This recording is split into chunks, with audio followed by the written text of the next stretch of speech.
989 anos, estamos no ano 33 depois de Cristo. E você vai ver um homem que foi falsamente acusado. Os líderes do Sinédrio fizeram uma falsa acusação, falsas acusações, no plural, na verdade, contra Jesus. Estava tudo armado. E Jesus, ele foi capturado. E Jesus, ele foi levado à presença de Pilatos, governador romano, na Judéia, ali em toda aquela região.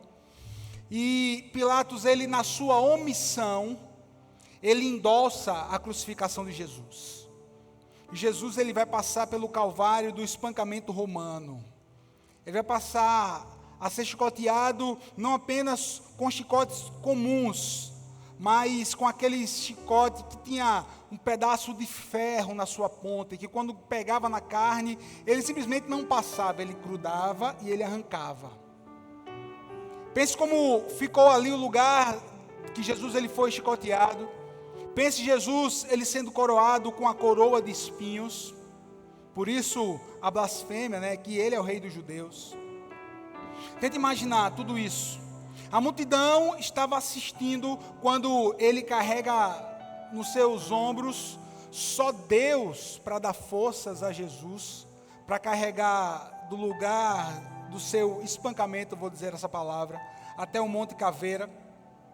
Simão ajuda a carregar a cruz porque fisicamente ele não aguenta mais. Tente imaginar essa cena. Jesus chega no Monte Caveira e ali ele é pendurado na cruz. Ali ele é pendurado na cruz. Ali os pregos romanos, de aproximadamente de 15 a 20 centímetros, não era um prego como a gente tem hoje, que entra fácil numa parede ali penetrou na sua carne.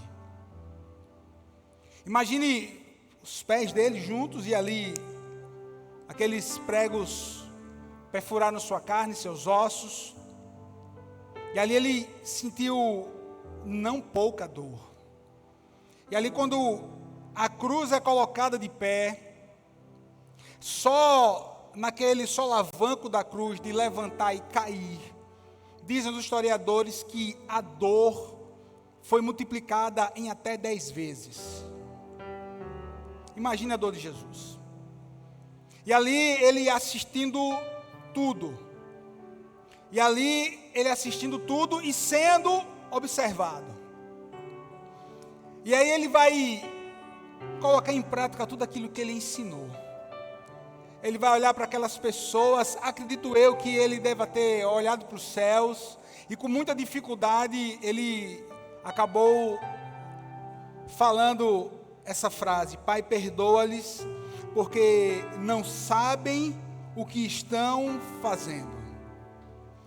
Eu tenho certeza que se a gente parar e nós entrarmos nesse texto, como nós devemos realmente fazer essa análise, nós temos que entender que Jesus não estava falando apenas no que diz respeito aos soldados romanos, apenas às autoridades judaicas.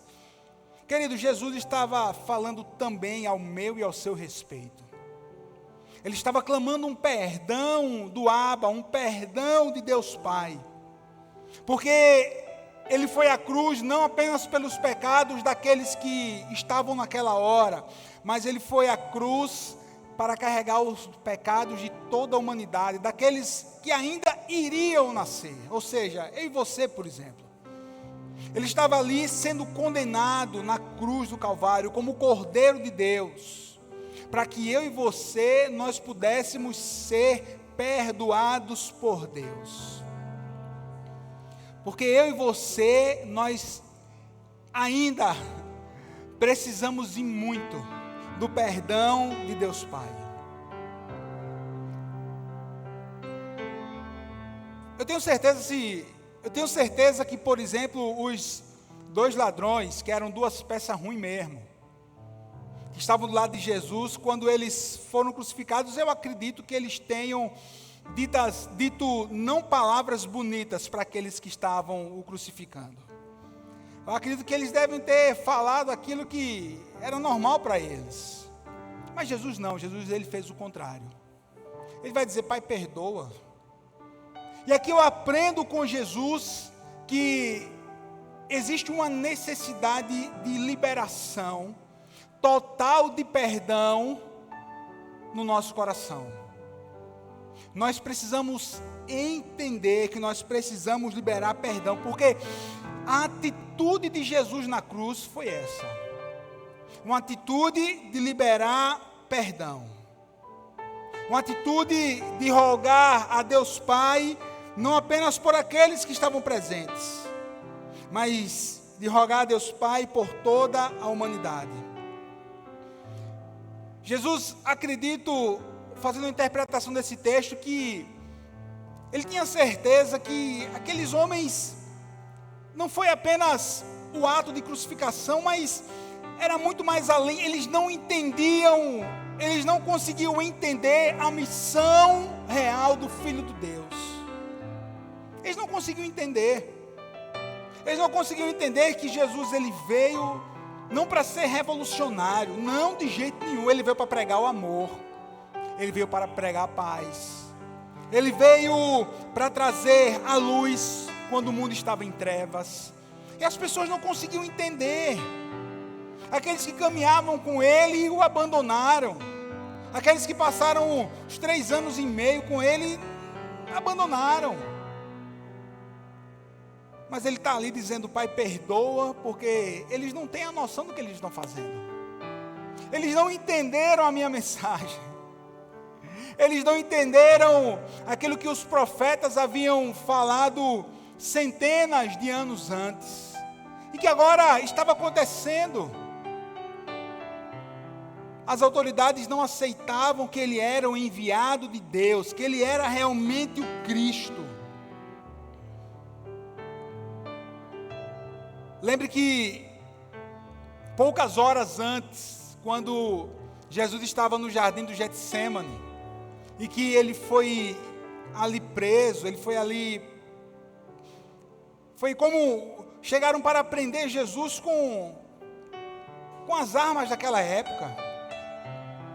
E aí aquela hora que Pedro lhe puxa a espada, que corta a orelha de Malco, Jesus diz assim: rapaz, pelo amor de Deus, veja bem, não é desse jeito, não é assim.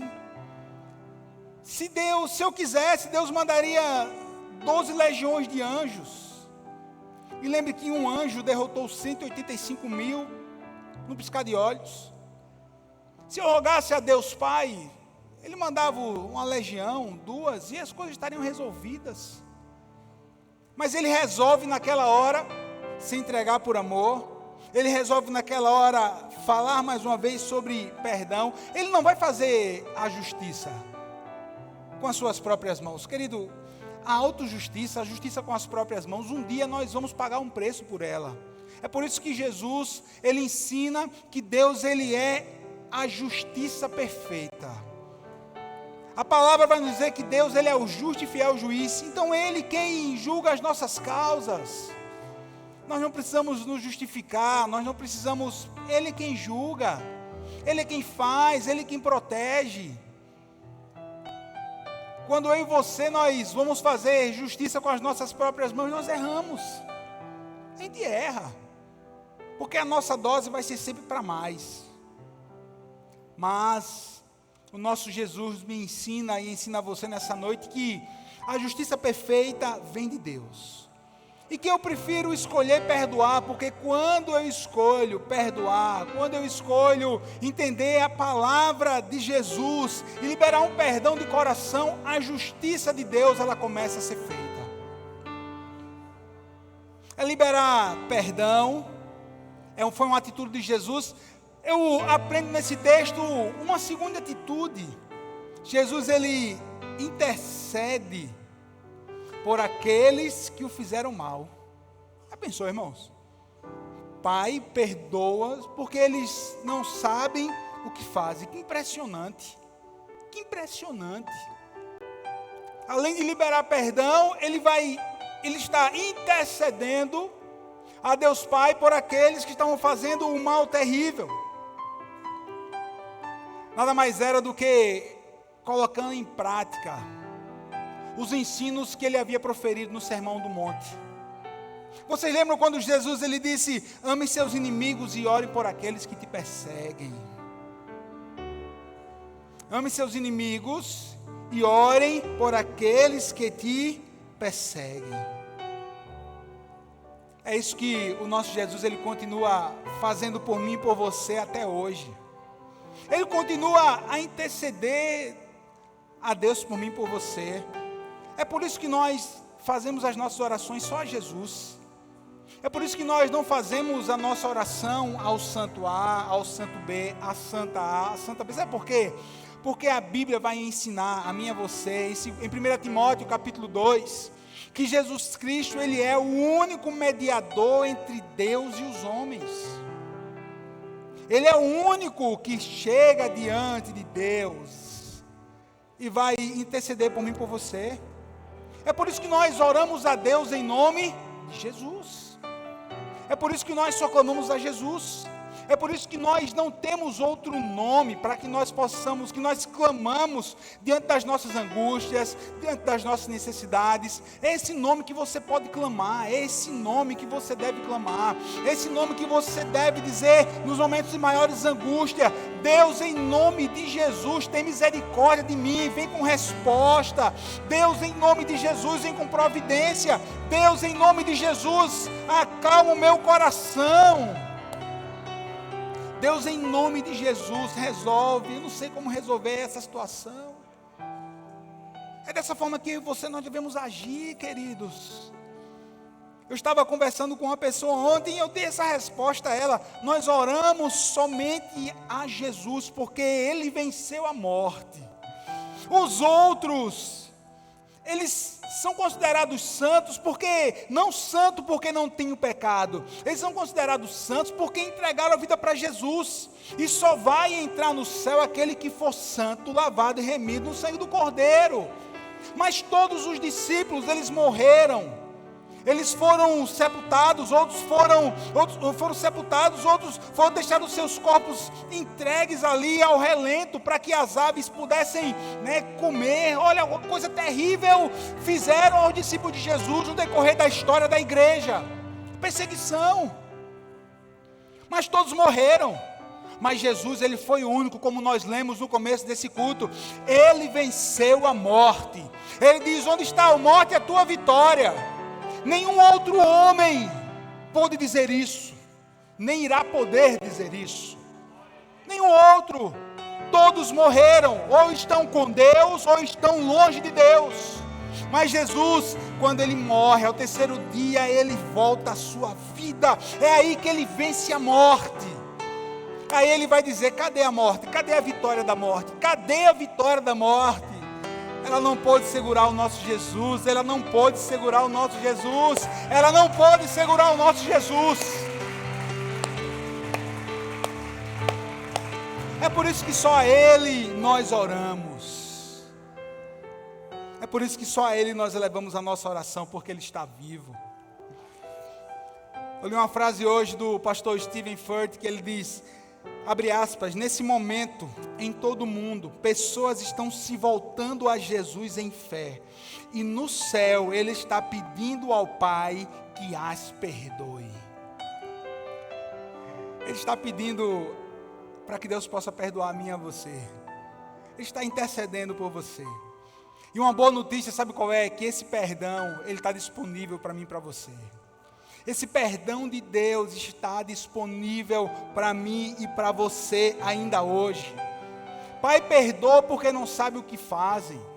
Pai, perdoa. Ele estava perdoando ele ali na cruz já estava liberando perdão para os soldados romanos, para os líderes judeus.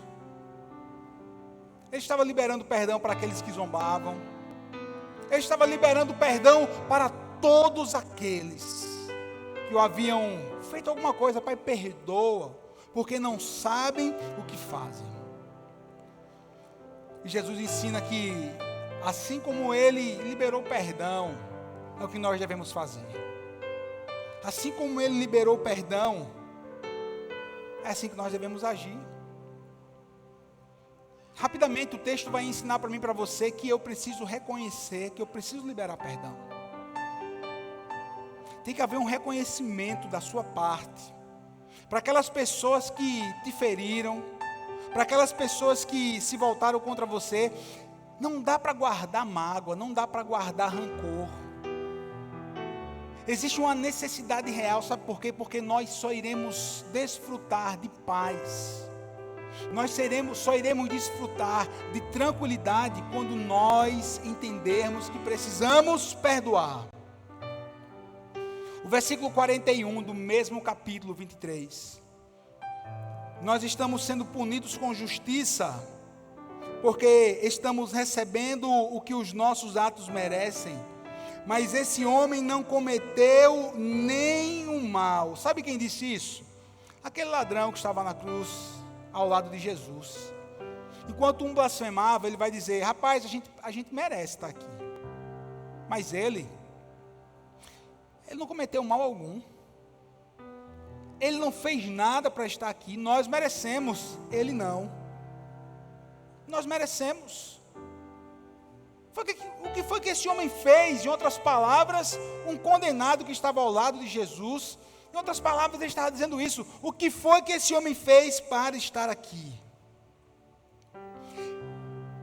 Quando uma pessoa entrega a vida para Jesus, está na igreja, vamos usar esse termo, está na igreja, já começa a ter um contato com a palavra de Deus, começa a ter os ensinamentos do Senhor.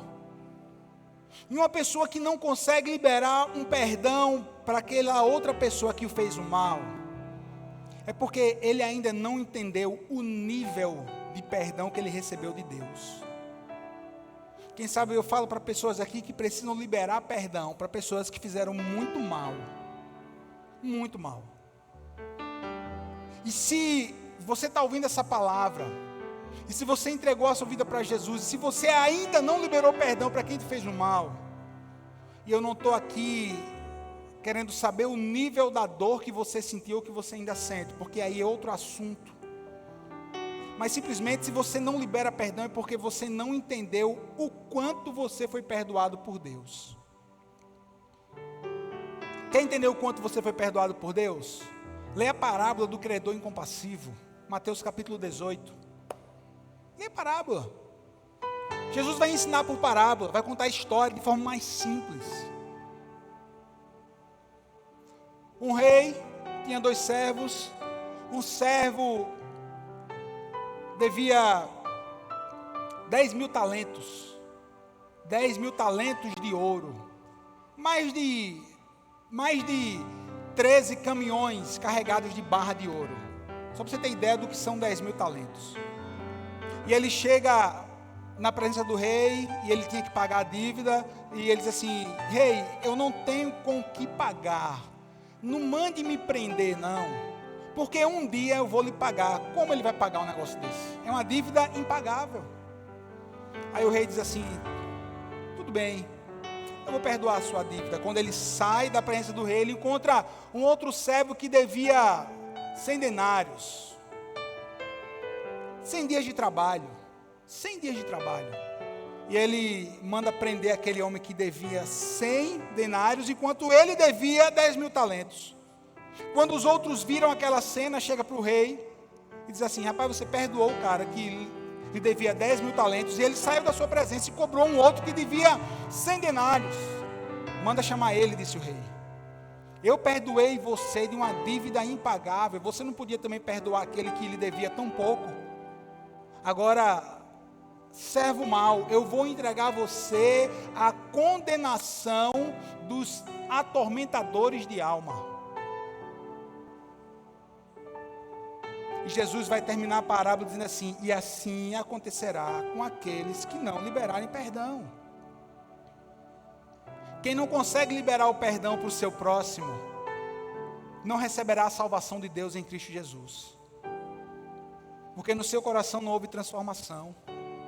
É por isso que existe uma necessidade quase que diária de nós perdoarmos e de nós sermos perdoados. Uma necessidade. Eu tenho que entender que eu preciso ser perdoado e perdoar. Mas pastor, e a dor? E a marca que ficou por aquela outra situação. Como é que faz? Eu não posso curar. Você não pode se autocurar. Certa vez eu estava vendo uma reportagem na internet e me chamou a atenção. Quem é que é da área de saúde sabe muito melhor do que eu. Eu não sou da área de saúde, não dá para mim, irmão, não dava. E aí, eu estava vendo uma reportagem que falava sobre as escaras de contato daquelas pessoas que ficam tanto tempo em uma posição, deitado numa maca de hospital, deitado numa cama inapropriada e começa a fazer feridas na pele. E eu estava vendo naquele vídeo uma ferida horrível nas costas de um homem. E as pessoas, acredito que eram os enfermeiros, assistentes, eles iam e lavavam, eles pegavam como se fosse uma bucha, não sei, e começavam a esfregar aquela casca. E doía, meu amigo, porque eu me coloquei no lugar daquele cara da reportagem, e doía demais. Uma dor terrível, e ela esfregando, e depois o médico disse, não, porque nós temos que esfregar para poder tirar essa casca, porque à medida que nós esfregamos, e essa casca ela sai, começa através do contato a ter uma circulação novamente de sangue, e é esse sangue que circula, que vai trazer a real cicatriz, que vai sarar, não essa que está causando tanto a dor. Muitas vezes eu e você, nós precisamos passar por essa bucha para arrancar, sabe o que? As cascas que não estão fazendo bem. E dói, meu irmão, e como dói. Mas à medida que essa bucha, vou dizer assim, ela é passada, não é por mim nem por você, mas é pelo Espírito Santo de Deus. E à medida que ele passa, que vai tirando a casca, ao mesmo tempo, um bálsamo de Gileade, um bálsamo do Senhor, ele é colocado ali naquela ferida, e começa um tratamento divino, e começa um tratamento de Deus, sabe para quê? Para que haja uma cicatrização do céu, e que essas feridas sejam fechadas. Mas só vai começar a acontecer quando eu entender que eu preciso perdoar e ser perdoado. É uma jornada. Eu entendo, eu reconheço, e eu tenho que confessar. Diga comigo, confessar. Porque a Bíblia vai dizer, então disse Jesus. Então ele disse, Jesus, lembra-te de mim quando entrares no teu reino. Lembra de novo a frase do ladrão. Lembra de mim quando entrares no teu reino. Aquele homem, nos últimos momentos de vida, ele vai pedir ajuda à pessoa certa. Lembra de mim, Jesus. Quem sabe você disse essa frase nessa semana. Deus, lembra de mim. Deus, tem misericórdia por isso que eu estou passando. Tem misericórdia por essa situação. Deus, lembra de mim. Eu tenho uma notícia para dar para você. Ele nunca esqueceu de você. Então, pastor, eu posso orar dizendo assim, Deus, lembra de mim. Você deve orar dessa forma. Você deve orar de todo o seu coração. Deus, lembra de mim. Sim, você deve. Aquele homem diz, Jesus, lembra de mim quando o Senhor entrar no teu reino. A resposta de Jesus foi hoje mesmo. Você não vai precisar ficar num purgatório, porque purgatório não existe, velho. Isso é um dogma de uma religião. Não existe, não tem base bíblica. Eu não posso pagar uma penitência pelos meus pecados para depois eu ser purificado e ir para o céu. Isso não existe. Senão o sacrifício de Jesus seria nulo. Não existe. Jesus disse para ele, hoje mesmo estarás comigo no paraíso. Hoje mesmo nós vamos nos encontrar lá na glória. Hoje mesmo nós vamos cruzar os portões do céu. Meu Deus, que Deus misericordioso nós temos. Hoje mesmo estarás comigo no paraíso. Aleluia. A gente vive num tempo onde existe muita justificativa para muita coisa. Muitas pessoas querem justificar suas ações. Muitas pessoas querem justificar os seus erros, mudando as leis, tentando adaptar situações. A Bíblia diz que não é para, eu não posso, meu irmão, não existe uma justificação terrena. Para de querer justificar os seus erros. Sabe como é que uma pessoa justifica os seus erros? Ah, Deus, mas também essa pessoa fez assim comigo, essa situação apareceu e eu fui e caí, eu fui e fiz aquilo. Ah, mas também aconteceu isso. Para de justificar e começa a confessar o teu pecado a Deus em nome de Jesus. Não justifica. Quantas pessoas hoje querendo justificar? Não, irmão, é confessar. Deus, eu errei contra o Senhor. Deus, eu pequei. Senhor, eu pequei contra o meu próximo. Senhor, me perdoa porque eu fiz isso, aquilo. Deus, me perdoa. Deus, me perdoa. Deus, eu preciso me arrepender. E por favor, entenda que arrependimento não é só um peso no coração, por favor.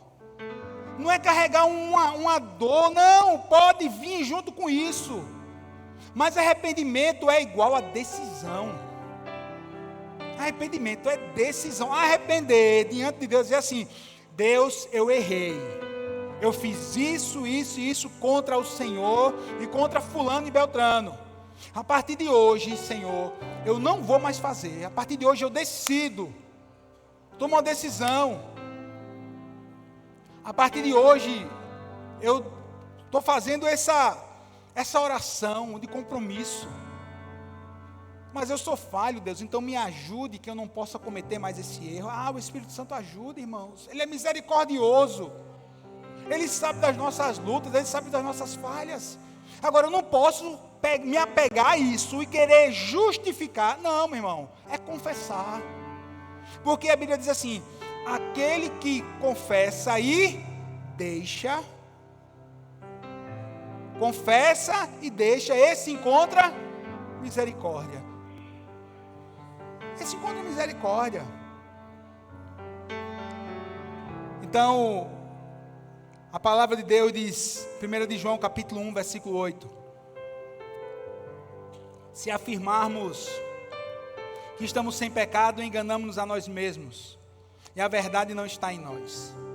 Se confessarmos os nossos pecados, Ele é fiel e justo para perdoar os nossos pecados e nos purificar de toda injustiça. Quem diz amém por isso?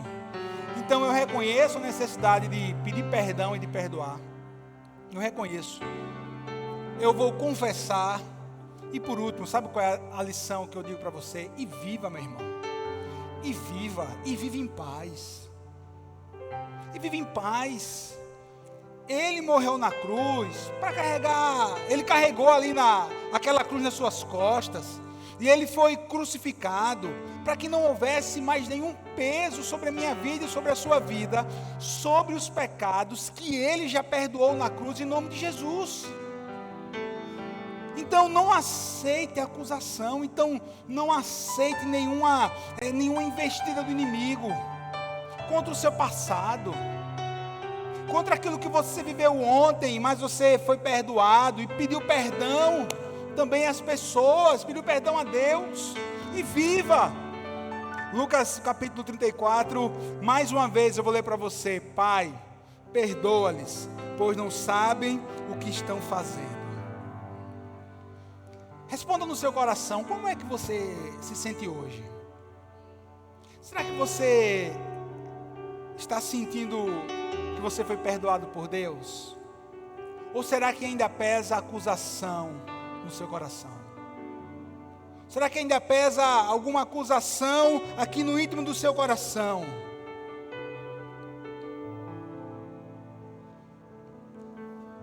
Mais à frente, no mesmo evangelho de Lucas, depois que Jesus foi crucificado, ressuscitou ao terceiro dia, ele apareceu a centenas de pessoas. Mas teve alguns encontros de Jesus com pessoas que foram marcantes, como aqueles 2 discípulos que estavam indo de Jerusalém a Emaús. E que diz a Bíblia que eles estavam caminhando entristecidos, e depois Jesus chega junto deles. E começa a perguntar: pai, por que vocês estão tão tristes? Nossa, como essa passagem fala comigo, com você. Por que muitas vezes eu e você estamos tão tristes? Por que é que muitas vezes eu e você estamos nos deixando ser abalados por circunstâncias e situações que nós estamos passando aqui nesse tempo? Porque isso tem entristecido tanto a mim e a você. Ora, olha só a narração desse encontro. E aí Jesus está caminhando: papai, por que vocês estão tristes? Aí um vira para Jesus e diz assim: rapaz, você não está sabendo não o que aconteceu em Jerusalém. Não é possível que você não está acontecendo. Onde é que você está? Se fosse hoje, né? Que planeta tu está, velho? Onde é que você está? Jesus disse: Jesus, o nosso mestre, o Messias, o enviado de Deus. Os judeus, os romanos prenderam, bateram nele, crucificaram, e ele agora está sepultado. É por isso que a gente está triste. É por isso que a gente está triste. Aí, Jesus conversando com eles, caminhando. Aí eu estou parafraseando: rapaz, foi mesmo, foi. Foi. É possível, foi. Mas foi isso que aconteceu mesmo, foi. Ele morreu, está sepultado. Aí já era tarde. Aí eles assim, aí os 2 disseram assim: olha, está na hora da gente parar, está na hora da gente fazer aqui uma refeição, a gente está no caminho. Senta aqui com a gente. Fica um pouco aqui com a gente, fica aqui um pouquinho com a gente, eles disseram. Só que eles não tinham reconhecido que era Jesus ali com eles. O coração estava tão entristecido, o coração estava tão cheio de peso. Imagino eu, de mágoa, por todos os discípulos negaram, todos os discípulos correram. Todos. Mas ali Jesus senta com os 2. E a Bíblia nos diz que quando Jesus toma o pão nas suas mãos, no partir do pão, que ele faz uma oração a Deus, agradecendo a Deus por aquela refeição. Diz a Bíblia que naquela hora os olhos daqueles 2 homens foram abertos, e eles conseguiram enxergar que quem estava ali com ele não era uma pessoa qualquer, era o próprio Filho do Deus vivo, que estava morto na sexta-feira, estava morto no sábado, mas o domingo tinha chegado, ele havia ressuscitado, ele estava vivo e agora estava caminhando com eles. Em outras palavras, eles não tinham mais motivos para caminhar entristecidos. Oh, irmão, que lição para mim e para você agora. Que lição para mim e para você. Você não tem motivo para isso, era o que Jesus estava dizendo. Ah, meu Deus, que palavra maravilhosa. Você não tem motivo. E ali eles levantam e voltam correndo. Foram trazer as boas novas para todos aqueles que estavam em Jerusalém. Aquela notícia já começaram a se espalhar por Jerusalém, as regiões circunvizinhas, que Jesus estava vivo, que Jesus estava vivo, que ele havia ressuscitado.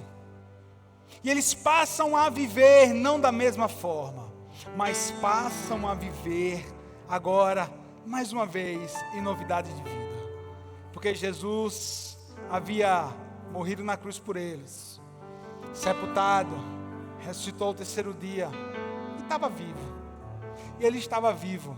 Então a alegria podia voltar a reinar no coração deles. A alegria deve voltar a reinar no seu coração. Por mais difícil que você esteja visualizando algumas situações na sua vida, irmãos, sempre vai chegar o domingo da ressurreição. Sempre vai chegar o domingo de alegria. Sempre vai chegar.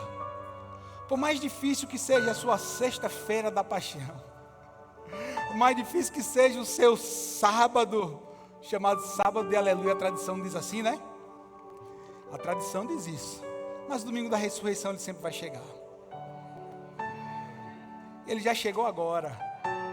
Ele já chegou agora. Ele já chegou agora para mim, ele chegou agora para você. A decisão de receber é sua. A decisão de receber é de cada um de nós. Pai, perdoa-os porque não sabem o que fazem. Que nós possamos entender a magnitude do perdão de Deus. Que nós possamos praticar esse perdão também para com o nosso próximo.